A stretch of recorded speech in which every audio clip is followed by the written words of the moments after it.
नमस्कार दोस्तों, welcome to Byju's government exam prep channel. दोस्तों, आज हम लोग डिस्कस करेंगे डेली करंट अफेयर में 3 जून 2021 के न्यूज़पेपर में से, जो कि आपके exam CHSL, combined graduate level, NTPC, intelligence bureau, CPUSI, Delhi police, UPSI and other state services like UPPCS, Bihar, Jharkhand, Rajasthan, Chhattisgarh, MP के साथ साथ बैंकिंग अवेयरनेस के लिए भी यह लाभदायक सिद्ध होगी। तो आइए एक एक करके डिस्कस करते हैं आज के नेशनल अफेयर सेगमेंट में। राष्ट्रीय मामलों में पहली खबर है, गवर्नमेंट लॉन्चेज एक्सरे सेतु। याद रखना, जैसे आरोग्य सेतु उसी तरह से एक्सरे सेतु ऑन व्हाट्सएप। सरकार ने व्हाट्सएप पर एक्सरे सेतु को लॉन्च किया है। यहां पर आप देख सकते हैं, इस तरह से यह दिख रहा है। During this time of crisis, यानी इस समय जो स्थिति है आप देख सकते हैं देश की, इवन पूरे वर्ल्ड की, तो the government of India has started a great facility X-ray Setu to provide relief to the citizens. खासकर ग्रामीण भारतीयों के लिए बहुत ही यह लाभप्रद होगी, क्योंकि ग्रामीण क्षेत्रों में अभी डॉक्टरों की वह स्थिति नहीं है कि प्रत्येक ग्रामीण क्षेत्र के लोगों को डॉक्टर की सुविधा मुहैया कराई जा सके। ऐसे में यह ऐप के जरिए, यह व्हाट्सएप के जरिए, जैसे वह अपने व्हाट्सएप पर यहाँ पर करेगा, यानी इस फैसिलिटी में बहुत सारे 1000 से अधिक डॉक्टरों को इसमें कनेक्ट किया जाएगा। जैसे आप अपनी रिपोर्ट इस एक्सरे सेतु पर डालेंगे तो वह पूरी रिपोर्ट बना करके दे देगा। तो उससे जो है आप वहां पर देख सकते हैं अपने आप के बारे में, यानी आपको अभी तो कोरोना की जो रिपोर्ट है, इसके साथ साथ और अन्य भी रोगों के बारे में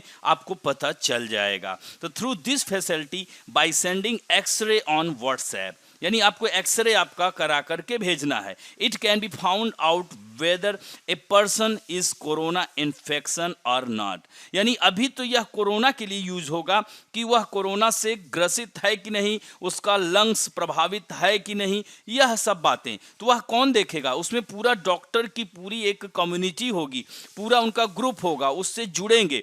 फिर ये डॉक्टर्स जो है इस पर अपना रिपोर्ट बना करके इसी व्हाट्सएप के जरिए आप तक पहुंचाएंगे। तो this facility can prove to be a boon for the people living in rural areas, यानी यह कह सकते हैं कि ग्रामीण क्षेत्रों के लिए यह वरदान सिद्ध हो सकती है। यह सबसे महत्वपूर्ण है।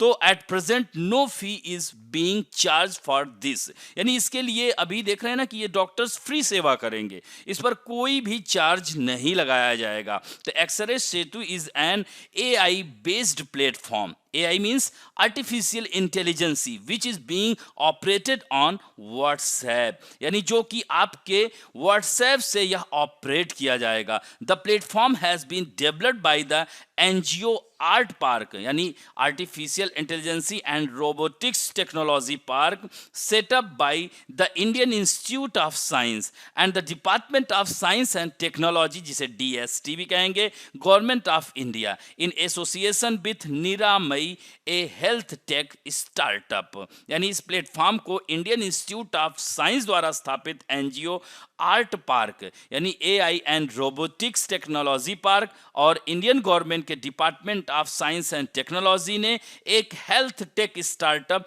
निरामई के साथ मिलकर इसे डेवलप या विकसित किया है। It has been specially designed for people living in remote area, यानी दूर सुदूर क्षेत्रों में जो रह रहे हैं, रूरल एरियाज, ग्रामीण क्षेत्रों में, where there is no RT-PCR CT scan facility available to identify COVID-19 cases, यानी उन क्षेत्रों में है जो दूर के दराज के क्षेत्रों में जहां पर अभी RT-PCR या CT स्कैन की फैसिलिटी नहीं है, उन क्षेत्रों के लिए यह वरदान सिद्ध होगी। तो in such a situation COVID-19 can be identified by a simple x-ray on x-ray Setu, for which the help of AI technology will be taken, यानी इसमें आर्टिफिशियल इंटेलिजेंसी की मदद से, यानी इस तकनीक का हेल्प लिया जाएगा। For the next 6 to 8 months this facility will be available for free, although later even if it is paid it will cost less than 100 rupees, यानी मान लीजिए कि अगर इसकी फीस भी रखी जाएगी तो ये 100 रुपए से कम रखी जाएगी। तो x ray Setu can detect not only कोविड-19 but also many other disease like कह सकते हैं निमोनिया, टीबी, हाँ, ट्यूबरकुलोसिस, माइकोबैक्टीरियम ट्यूबरकुलोसिस, निमोनिया और अन्य जो है रोगों के बारे में यह पता हो सकेगा। अब बढ़ते हैं दोस्तों, union minister Shri Narendra Singh Tomar has launched horticulture cluster development programme. Horticulture का मतलब क्या होता है? उद्यान कृषि। तो उद्यान कृषि, तो the union minister of agriculture and farmer welfare कौन है? श्री नरेंद्र सिंह तोमर जी हैं। तो उन्होंने क्या लॉन्च किया है? हॉर्टिकल्चर क्लस्टर डेवलपमेंट प्रोग्राम, जिसे CDP कहेंगे, to ensure holistic development of horticulture, यानी बागवानी क्षेत्र के समग्र विकास के लिए बागवानी क्लस्टर विकास प्रोग्राम को यह उन्होंने लॉन्च किया है। तो in the pilot phase the programme will be implemented in 12 horticulture cluster out of the total 53 clusters that have been selected for this program। यानी इस प्रोग्राम में अभी 53 जो क्लस्टर में से 12 में यह प्रथम फेज में शुरू किया गया है। तो यह प्रायोगिक चरण के तौर पर इसे देखा जा रहा है। CDP a central programme implemented by the National Horticulture Board, यानी राष्ट्रीय बागवानी जो बोर्ड है उसके द्वारा क्रियान्वित यह केंद्रीय कार्यक्रम। इसका उद्देश्य है कि वैश्विक स्तर पर प्रतिस्पर्धी बनाने के लिए पहचान किए गए बागवानी समूहों का विकास करना, इसे डेवलप करना। यानी यहाँ कहाँ पर देखा जाए कि कहाँ सेब की खेती के लिए अनुकूल दशाएं हैं, कहाँ पर अंगूर की खेती के लिए जो है अनुकूल दशाएं हैं, कहाँ पर जो है कह सकते हैं आम की फसल सबसे अच्छी होती है। तो उन सब क्षेत्रों को चिन्हित किया जाएगा। तो the CDP will benefit about 10 lakh farmers and stakeholder of the value chain, यानी इस प्रोग्राम से 10 लाख किसानों को, मूल्य श्रृंखला से जुड़े हितधारकों को इसका लाभ मिलेगा और इससे किसानों की आय में दुगना, हालांकि केंद्र सरकार ने 2022 तक किसानों की आय को दुगना करने का बीड़ा उठाया है, उसी में यह क्रम में यह प्रोग्राम बड़ी मदद करेगा। किसकी? किसानों की। तो this programme aims to improve export of the targeted crop by approx 20% and create cluster specific brand to enhance the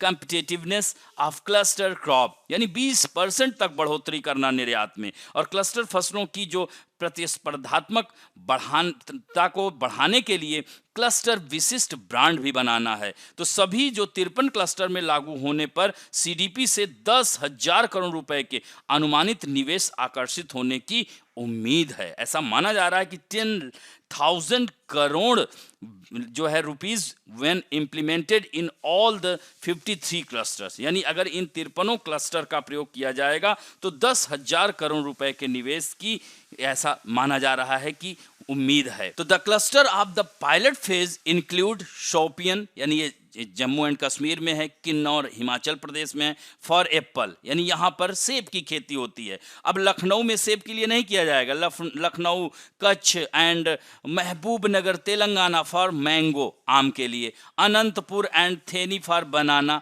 केला के लिए, नासिक महाराष्ट्र ग्रेप्स, वहाँ अंगूर पाया जाता है। इस तरह से त्रिपुरा में पाइनएप्पल, सोलापुर महाराष्ट्र एंड चित्रदुर्ग कर्नाटक में पॉम ग्रेनेट, हाँ याद रखेंगे। तो इन सब क्षेत्रों में इसी तरह से जो है West Jaintia hill for turmeric, हल्दी के लिए, वहाँ हल्दी खूब पाई जाती है। तो इस तरह से यह प्रथम फेज में, फिर सेकंड फेज में फिर ये जो 53 क्लस्टर्स हैं इनमें यह प्रोग्राम चलाए जाएंगे। तो इससे किसानों की आय दुगना होगी, उत्पादन भी बढ़ेगा और उसकी आय दुगना होगी तो उनका क्वालिटी लाइफ भी अच्छा होगा। तो यह बहुत ही महत्वाकांक्षी कार्यक्रम है। अब बढ़ते हैं इंटरनेशनल अफेयर्स में।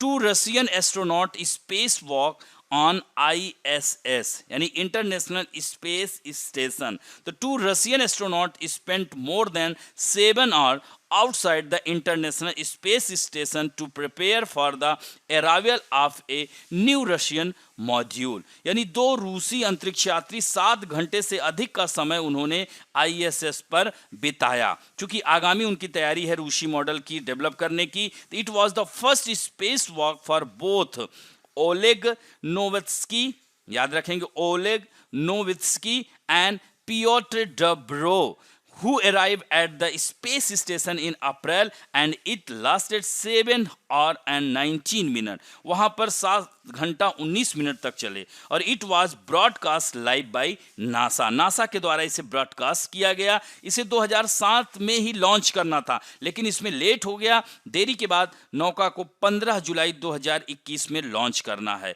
तो इंटरनेशनल स्पेस स्टेशन जो है यह मॉड्यूलर स्पेस स्टेशन इस लो ऑर्बिट अर्थ में यह यानी रहने योग्य कृत्रिम यह उपग्रह है। इसके बारे में जानते रहिएगा। यह एक बहुराष्ट्रीय सहयोगी परियोजना है जिसमें नासा है, रॉसकॉस्मोस है, रूस की है, यूरोपीय स्पेस एजेंसी इसको ईएसए कहेंगे, जापान एरोस्पेस एक्सप्लोरेशन जिसे जाक्सा कहेंगे, कैनेडियन स्पेस एजेंसी है, तो ये भी ध्यान रखेंगे। अब इसमें जो यह अंतरिक्ष स्टेशन का स्वामित्व और उपयोग अंतर सरकारी संधियों और समझौतों द्वारा नियंत्रित होता और इस परियोजना का ये जो प्रोजेक्ट था 1998 में स्टार्ट हुआ था। अब बढ़ते हैं दोस्तों इन्वायरमेंट एंड इकोलॉजी में जाबो मेथड। जैसे सीधे सीधे आ जाएगा कि जाबो मेथड क्या है, तो ये सिस्टम कॉल्ड जाबो इज यूज फॉर इरिगेशन, सीधे सीधे ये सिंचाई के लिए इन द कौन सा नागालैंड का किक्रुमा विलेज है। कहाँ? नागालैंड है। नागालैंड जो है नॉर्थ ईस्ट स्टेट है। तो Zabo means to collect water in the pond, यानी जाबो का मतलब ही है कि पानी को तालाब में इकट्ठा करना। और here this system is also called Ruza, इसे रूजा भी कहेंगे, ध्यान रखिएगा। तो according to the Indian journal of hill farming it is an indigenous system that combines forestry, farming and animal husbandry, यानी यह एक देसी प्रणाली है जिसमें वन, खेती और पशुपालन का मेल है। तो in this soil erosion is control, यानी इस जो सिस्टम है यह जाबो पद्धति है, इससे मृदा अपरदन को नियंत्रित किया जाता है। It is also eco friendly, environmental friendly, यानी environmental protection is taken care of and water resources are nurtured, यानी पर्यावरण संरक्षण को भी यह ध्यान रखता है, जल संसाधनों के विकास प्रबंधन को भी यह ध्यान रखता है जाबो प्रणाली। तो different component of Zabo system are as follow. तो यहाँ पर जो है जैसे फॉरेस्ट लैंड है, tree and plant are grown in the water storage area of 1.5 hectare or more above the pond, यानी जो यहाँ पर देखिए इसको इसके डिफरेंट पार्ट हैं जाबो के। तो वन भूमि है, वाटर हार्वेस्टिंग सिस्टम है, तो इसमें जो है तालाब के ऊपर 1.5 हेक्टेयर या उससे ज़्यादा जल संग्रह क्षेत्र में पेड़ पौधे उगाए जाते हैं और यह क्षेत्र मानसून के दौरान जल संग्रह में योगदान करता है। तो जल संग्रह की ढलान आमतौर पर काफ़ी तीखी होती है। और दूसरा जो पार्ट है, ponds are dug and earthen dams are made to store water below the water harvesting area, यानी जल संचय प्रणाली, जल संचय के नीचे पानी जमा करने के लिए तालाब खोदे जाते हैं, मिट्टी का बांध बनाया जाता है, फिर फेंसेस, बाड़े लगाए जाते हैं जैसे कि मृदा अपरदन को रोका जाए और पानी को रोका जा सके। तो तालाब के नीचे बनी इस बाड़ की निगरानी किसानों का एक समूह बारी बारी से देखता है। एग्रीकल्चर लैंड, यानी तालाबों के नीचे धान की सीढ़ीदार खेत होते हैं, यहाँ पे धान उगाया जाता है। इन खेतों का आकार 0.2 से 0.5 हेक्टेयर तक होता है। यहाँ पर आप देख सकते हैं ये चारों पॉइंट हैं, यहाँ पर आप देख सकते हैं पहला, दूसरा कैसे कलेक्ट किया जा रहा है, तीसरा, चौथा। तो यह जो है यहाँ पर दिया गया तालाब के ऊपर अवस्थित जल ग्रहण क्षेत्र को हरा भरा रखा जाता है जिसमें बरसाती पानी ठीक से, यानी जो रेन वाटर है रेन से, तो वह इन लोगों को यहाँ पर देख रहे हैं इसे बगल बगल लगाती है, सिंचाई हो सके। फिर जल संग्रहण क्षेत्र से नीचे मिट्टी के बांध वाले तालाब खोदे जाते हैं, ये देख रहे हैं ना, पॉन्ड्स बनाए गए हैं। फिर इसी तरह तालाब के नीचे बांस के घेरे वाली पशुशाला रखना आम है, यहाँ पर जानवरों को भी रखा जाता है, उनको नहलाई धुलाई, उनका गोबर ये सब बह करके जाता है और नेचुरल क्रॉप उगाई जाती है। ये सब फर्टिलाइजर का काम करता है। तो तालाब की ऊंचाई से नीचे की तरफ धान के खेत होते हैं, यहाँ पर आप देख सकते हैं ये इस तरह से बगल बगल तालाब है। क्योंकि यह किकुमा गांव काफ़ी ऊंचाई पर बसा है, यहाँ वर्षा कम होती, यहाँ पेयजल का संकट रहता था, इसलिए इस पद्धति का प्रयोग किया गया। तो नागालैंड दोस्तों, जैसा कि आप मानचित्र में देख रहे होंगे, ये नागालैंड है, असम भी इसको स्पर्श कर रहा है, इधर मणिपुर है, म्यांमार इसको करता ही है। यहाँ पर बहुत सारी ट्राइब्स पाई जाती हैं जैसे हेड हंटर्स, कोन्याक, अंगामी, सेंगटेम, सू, ये सब जनजातियाँ यहाँ पाई जाती हैं। तो कोन्याक्स जो है ये हेड हंटर्स होते थे। तो पहले ऐसा माना जाता था कि ये लोग अपनी बेटी की शादी उसी से करता था जिसके घरों में नर मुंड टंगे होते थे, मतलब हेड हंटर्स सिर्फ सर का शिकार करते थे और उनके घरों में टंगे होते थे, तो वीरता का सूचक हुआ करता था। तो यह जो है इसमें से 40 परिवार हैं, कुछ म्यांमार में भी यहाँ बसते हैं। और यही नागालैंड में ही नागालैंड की सबसे हाईएस्ट पीक माउंट सारामती भी है। ये मैं पहले भी बता चुका हूँ, माउंट सारामती 3926 मीटर ऊंची है। It is highest peak of Nagaland. और यहीं नागा हिल है, पटकोई बूम की पहाड़ियाँ भी हैं। तो ये भी ध्यान रखेंगे कि यह जाबो सिस्टम कहाँ यूज होता है, जाबो प्रणाली नागालैंड में। अब बढ़ते हैं दोस्तों, नेक्स्ट है various national international personality news में। Retired justice Arun Mishra became the chairman of the national human right commission, यानी सेवानिवृत्त जस्टिस अरुण मिश्रा बने राष्ट्रीय मानवाधिकार आयोग के अध्यक्ष। तो दोस्तों यहाँ पर कुछ आपको नया दिख रहा है। जनरली राष्ट्रीय मानवाधिकार आयोग का अध्यक्ष पूर्व जो है चीफ जस्टिस ऑफ इंडिया बना करते थे, लेकिन 2019 में संशोधन किया गया इसमें। तो अब इसमें यह है कि सुप्रीम कोर्ट का रिटायर्ड जज बन सकता है। यही कारण है कि जस्टिस अरुण कुमार मिश्रा के साथ साथ 3 पूर्व मुख्य न्यायाधीश भी, इसमें 3 न्यायाधीशों का नाम आ रहा था, उसमें मुख्य न्यायाधीश भी थे, लेकिन इनके नाम को तरजीह दी गई क्योंकि ऐसा माना जाता है कि यह जो है राष्ट्रीय सरकार के काफ़ी जाने पहचाने चेहरे थे, तो इनके नाम का चयन किया गया। तो यह प्रधानमंत्री की अध्यक्षता वाली नियुक्ति समिति होती, हालांकि इसमें विपक्ष के नेता भी होते हैं। जो खड़गे साहब थे, उन्होंने, मल्लिकार्जुन खड़गे साहब, बल्कि वह छोड़कर चले गए। उन्होंने कहा कि इसमें कोई अनुसूचित जाति जनजाति यानी इन लोगों के लिए मानवाधिकारों की रक्षा के लिए एक व्यक्ति होना चाहिए। उन्होंने पैरवी की, उस पर जो है ध्यान नहीं दिया गया, तो उन्होंने यह वॉकआउट कर दिया। तो सिलेक्शन कमेटी में prime minister Narendra Modi, home minister, Rajya Sabha deputy speaker Harivansh, Lok Sabha speaker Om Birla and leader of opposition in Rajya Sabha Mallikarjun खड़गे साहब भी रहे थे। तो यह पूरे लोग निर्णय लेते हैं कि किसको चुना जाए, फिर राष्ट्रपति इसे जो है नियुक्त करता है, ये ध्यान रखेंगे। और दोस्तों जो नया आया हुआ है, तो उसमें जो है पहले 5 वर्ष या 70 वर्ष था, अब इसको 3 वर्ष कर दिया गया है, याद रखिएगा। यह एक बार देख लीजिएगा, जो नया अमेंडमेंट 2019 में चेंजेज हुए हैं, सुधार किए गए हैं। तो अब जज भी बन सकते हैं, पहले chief justice, retired chief justice हुआ करते थे, ये ध्यान रखेंगे। इसी तरह से जम्मू कश्मीर के पूर्व मुख्य न्यायाधीश महेश कुमार मित्तल, खुफिया ब्यूरो के पूर्व निदेशक राजीव जैन को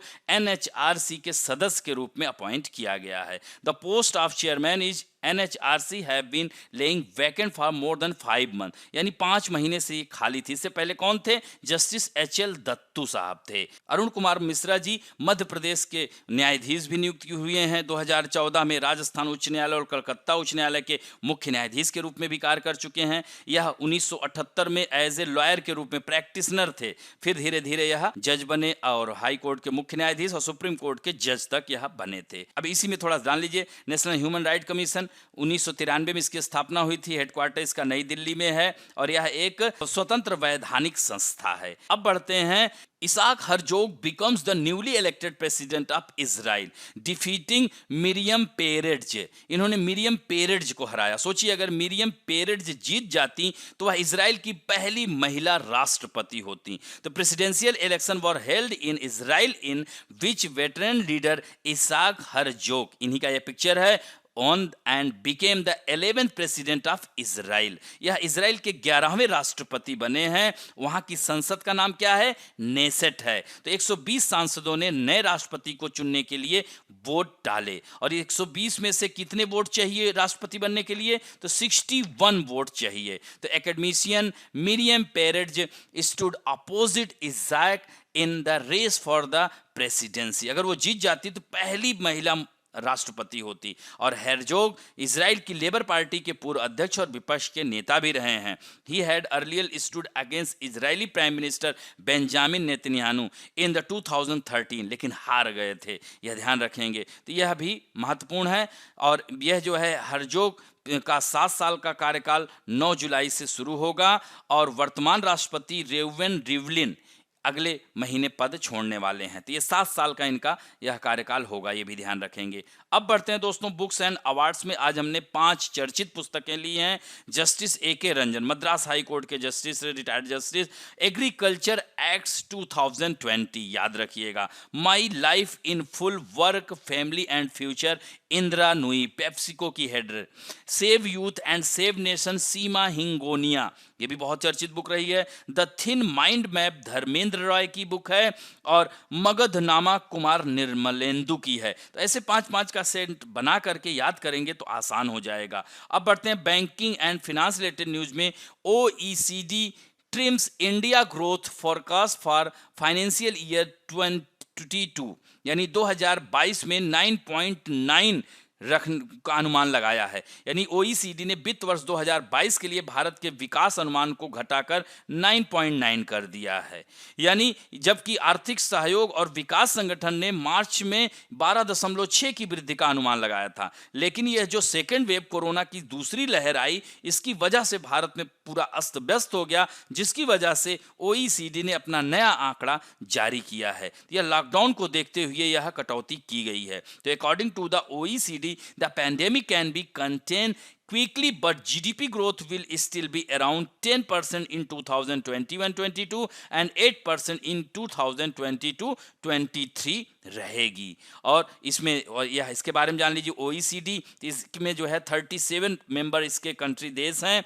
जो है कोस्टारिका इसमें लास्ट देश था, जुड़ा था। इसका हेडक्वार्टर पेरिस है और यहाँ की जो आधिकारिक भाषा इंग्लिश एंड फ्रेंच है। और इसके जो महासचिव अभी 1 जून को ही नियुक्त हुए हैं, माथियास कार्मन बने हैं, ये भी ध्यान रखेंगे। अब बढ़ते हैं दोस्तों स्पोर्ट न्यूज में। Indian men's team remain at number 4 and women's team at number 9 in hockey ranking. यानी हॉकी रैंकिंग में भारतीय पुरुष टीम चौथे और महिला टीम 9वें नंबर पर बरकरार है। तो यानी in the latest hockey ranking release by the International Hockey Federation, the Indian men's team is at number 4 and women's team at number 9। यानी भारत की जो रैंकिंग है चौथे स्थान पर है, जो ताजा रैंकिंग जारी की गई है। और महिला जो पुरुष टीम है चौथे पर, महिला टीम 9वें स्थान पर है। तो मौजूदा विश्व चैंपियन बेल्जियम पहले स्थान पर है, फर्स्ट पे।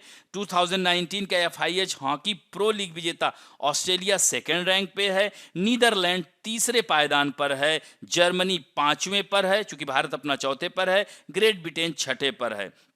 अर्जेंटीना मौजूदा ओलंपिक चैंपियन 7th रैंक पर है। न्यूजीलैंड 8, स्पेन 9 और कनाडा 10वें नंबर पर है। और वहीं इंडियन हॉकी में जो वुमेन रैंकिंग में नीदरलैंड पहले स्थान पर, अर्जेंटीना दूसरे पर, जबकि पुरुषों में 7वें पर है। At the same time Australia तीसरे पर पहुंच गई है, जबकि जर्मनी चौथे स्थान पर खिसक गई है। ग्रेट ब्रिटेन 5th रैंक पर है। न्यूजीलैंड 6 एंड स्पेन 7वें नंबर पर है। टोटल फैक्ट इसे याद रखेंगे। आयरलैंड 8वें पर और चीन 10वें नंबर पर, और हमारा भारत 9वें नंबर पर है महिला रैंकिंग में, ये ध्यान रखेंगे। अब बढ़ते हैं इंपॉर्टेंट डेज में। आज वर्ल्ड बाइसिकल डे है दोस्तों।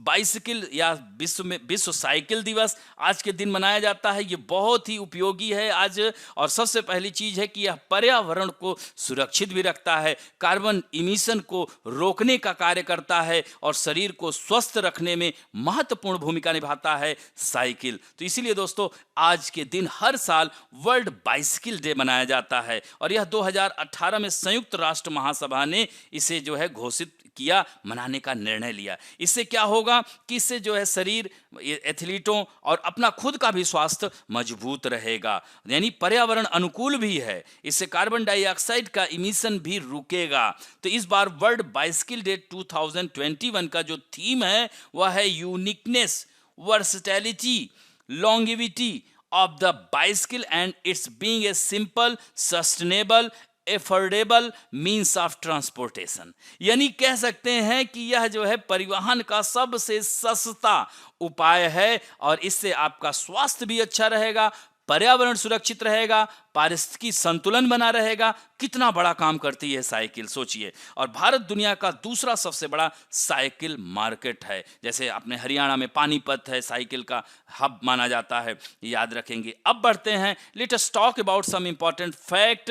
प्राचीन भारत पर विदेशी आक्रमण। जैसा कि आप लोगों को पता है कि विदेशी आक्रमणकारी प्राचीन काल से ही भारत की एकता और अखंडता को ध्वस्त करने का प्रयास किए, लेकिन भारत प्राचीन काल से ही एक मजबूत देश के रूप में टिका रहा और आज भी विश्व गुरु बनने की दौड़ में आगे है, विश्व के नेता के रूप में आगे है। विश्व के विकसित देशों के साथ कंधे से कंधा मिलाकर हमारा देश आगे बढ़ रहा है। तो यानी आप कह सकते हैं कि एकता अखंडता आज से नहीं, प्राचीन काल से यह विदेशी आक्रमणकारी यानी foreign invasion of ancient India, यानी यह प्राचीन काल से अटैक करते रहे हैं। और प्राचीन विदेशी आक्रमणकारियों में ईरान, पारसी और यूनानी आक्रमणकारी थे। यानी among the ancient foreign invaders were Iran, Zoroastrian and Greek invaders. The first foreign invasion of India was done by the king of Hakhamani dynasty. ये कहाँ थी? ईरान की डायनेस्टी थी।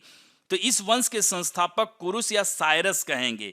हालांकि इन्होंने भारत पर आक्रमण किया, जेड्रोसिया के रेगिस्तानी रास्ते से होते हुए आए, लेकिन यह असफल रहे। फिर इन्हीं के कह सकते हैं कि उत्तराधिकारियों में प्रमुख डेरियस प्रथम कह सकते हैं या दारे वहु 522 से 480 ईसा पूर्व के बीच में भारत पर सफल आक्रमण किया। तो इसको आप कह सकते हैं सफल में पहले स्थान पर। Accounts of the success of Darayavahu is found in his कह सकते हैं बेहुस्तुन, पर्सिपोलिस एंड नक्शे रुस्तम। इसको नक्शे कर लीजिएगा, आई एम सॉरी, इसको NAKSHE नक्शे रुस्तम इनक्रिप्शन, यानी यह अभिलेख थे इनके दारेवाहु की। तो इनकी सफलता का इसमें दिया जाता है कि इन्होंने भारत के पश्चिमी प्रांतों पर कब्जा किया। तो इस तरह से दारेवाहु के पुत्र खशयार से या जगसीज ने जीते गए भारतीय प्रदेशों पर अधिकार बनाए रखा। यानी दारेवाहु तृतीय का यह पुत्र था जगसीज। तो सिकंदर द्वारा अखेला के युद्ध में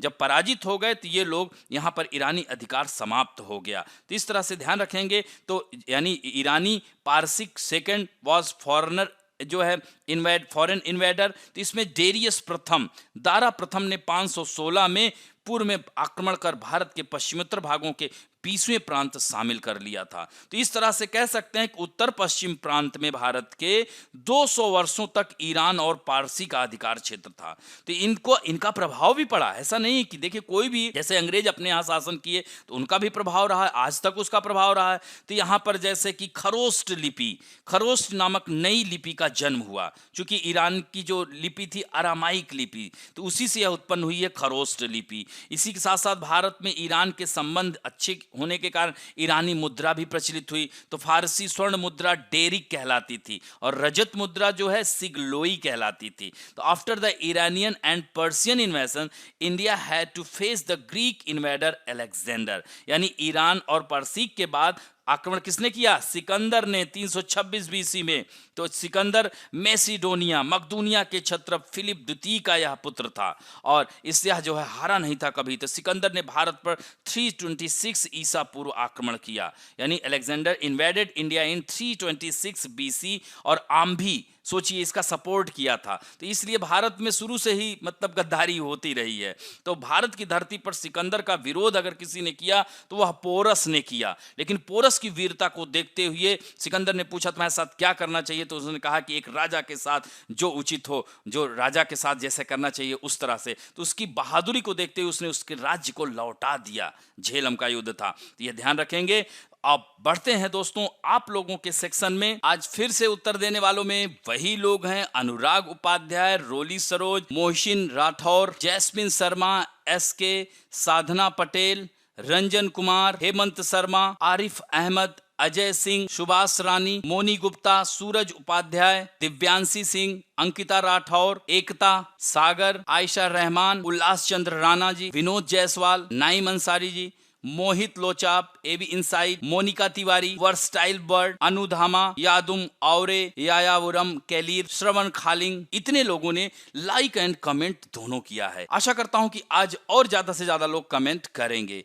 तो विच app has been launched by the government of India to provide easy COVID diagnosis to the citizen।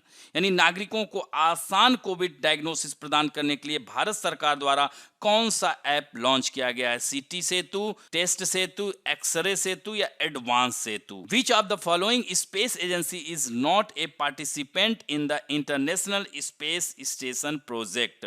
यानी अंतरराष्ट्रीय जो अंतरिक्ष स्टेशन परियोजना उसमें कौन सी अंतरिक्ष एजेंसी प्रतिभागी नहीं है? Japan aerospace exploration agency, Roscosmos, Canadian space agency या इंडियन स्पेस एजेंसी? नेक्स्ट है what is the Zabo system in Nagaland used for? Land reform में यूज होता है कि इरिगेशन में, प्रोटेक्शन फ्रॉम वाइल्ड एनिमल या none of these? Next question है recently 2 astronaut of which country have done space walk in the ISS? यानी अंतरराष्ट्रीय अंतरिक्ष स्टेशन में किस देश के 2 अंतरिक्ष यात्रियों ने वॉक किया? 7 घंटे से अधिक किया था। अमेरिका, कनाडा, जापान, रूस। नेक्स्ट क्वेश्चन है who has been appointed as the new chairman of the national human right commission recently? Justice Ranjan Gogoi, justice AK Mishra, justice Arvind Bobde, justice Deepak Mishra.